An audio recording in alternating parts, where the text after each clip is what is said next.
আমরা কি কখনো ভেবে দেখেছি যে মানুষটা সারা বছর ফরজ পড়তে হিমশিম খায় সেই কেন রমজানে রাত জেগে সেহরি খায় এবং তারা বিপরে যে জিহ্বা সারা বছর গীবত বা অনর্থক কথা বলে থাকে রমজানে তা কেন শান্ত হয়ে যায়? কেন রমজানে নফসকে নিয়ন্ত্রণ করা পানির মতো সহজ হয়ে যায়, যা বছরের বাকি 11টি মাস পাহাড়ের মতো কঠিন? আজ আমরা এর পেছনে রহস্য জানার চেষ্টা করব ইনশাআল্লাহ।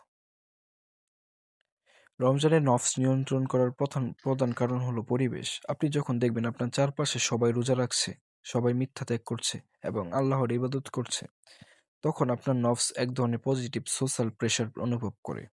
একা ভালো হওয়া কঠিন, কিন্তু সবার সাথে ভালো হওয়া সহজ। পবিত্র কোরআনে আল্লাহ তাআলা মানুষের নফস সম্পর্কে বিস্তারিত আলোচনা করেছেন। কোরআনের বর্ণনা অনুযায়ী মানুষের নফসের প্রধান তিনটি অবস্থার কথা জানা যায়।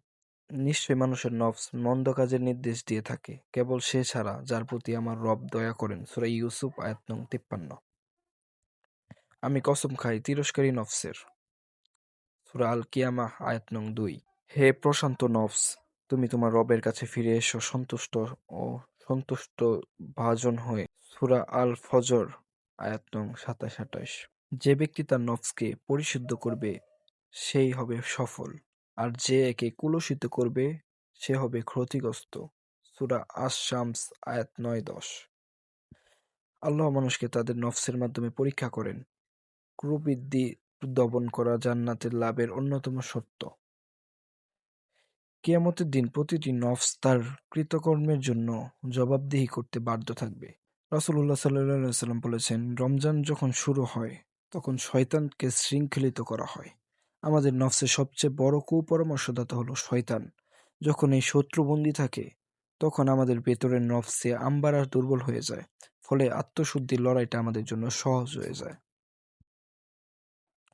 নফসের প্রধান খাবার হলো ভোগবিলাস। রমজানে আমরা পানাহার ত্যাগের মাধ্যমে নফসের ক্ষুধার্ত রাখি। ইমাম গাজ্জালী রহমতুল্লাহ আলাইহি বলেছেন, নফস যখন ক্ষুধার্ত থাকে তখন তার অবাধ্য হওয়ার শক্তি কমে যায়।